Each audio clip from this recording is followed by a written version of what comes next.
Hi friends, welcome back. ಇವತ್ತು ಬೆಳಗ್ಗಿಂದನೇ blog start ಮಾಡ್ತಾ ಇದ್ದೀನಿ. ಬೆಳಗ್ಗೆ ತಿಂಡಿ ಮಾಡ್ಕೊಂಡು ಕಾಫಿ ಕುಡ್ಕೊಂಡು ಎಲಿಫೆಂಟ್ ಕ್ಯಾಂಪಿಗೆ ಹೋಗ್ತಾ ಇದ್ದೀವಿ.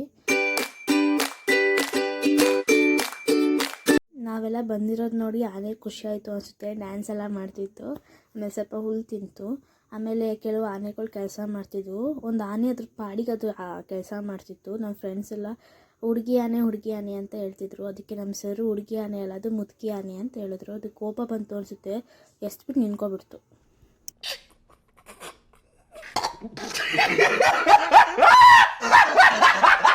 ಮೇ ಬಿ ಅದಕ್ಕೆ ಸಿಕ್ಕಾಪಟ್ಟೆ ಕೋಪ ಬಂದಿತ್ತು ಅನಿಸುತ್ತೆ. ನಾವು ಅಲ್ಲಿ ಇರೋ ಗಂಟ ಅಲ್ಲಾಡಲಿಲ್ಲ. ಅದು ನಮ್ಮ ಹತ್ರನೇ ಬರೋಕ್ಕೆ ನೋಡ್ತಿತ್ತು. ಅದಕ್ಕೆ ಮಾವತ್ತ ನೀವು ಹೋಗಿ ಅಂತ ಕಳಿಸ್ಬಿಟ್ರು.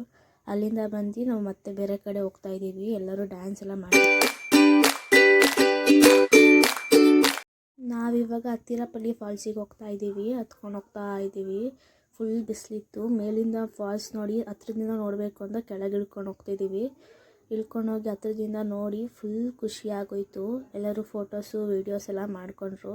ಕೆಳಗಿಂದ ಮೇಲೆ ಹತ್ತೋಷ್ಟಿಗೆ ಫುಲ್ ಸಾಕಾಗೋಯ್ತು. ಆಮೇಲೆ ನಾವು ಬೀಚಿಗೆ ಹೋದ್ವಿ. ನಾವು ಚರಾಯಿ ಬೀಚಲ್ಲಿದ್ದೀವಿ. ಚರಾಯಿ ಬೀಚಲ್ಲಿ ಸಿಕ್ಕಾಪಟ್ಟೆ ಎಂಜಾಯ್ ಮಾಡಿದ್ವಿ, ಆಟ ಆಡಿದ್ವಿ, ಫೋಟೋಸ್ ಎಲ್ಲ ತಗೊಂಡ್ವಿ. ಆಮೇಲೆ ಫ್ರೆಶ್ ಅಪ್ ಆಗಿ ಕಾಫಿ ಕುಡ್ಕೊಂಡು ನಾವು ರೂಮ್ ಕಡೆ ಹೋಗ್ತಿದ್ದೀವಿ. ಇದೇ ಥರ ಪಾರ್ಟ್ 4ಗೆ ಲೈಕ್ ಮಾಡಿ, ಶೇರ್ ಮಾಡಿ, ಪ್ಲೀಸ್ ಸಪೋರ್ಟ್ ಮಾಡಿ.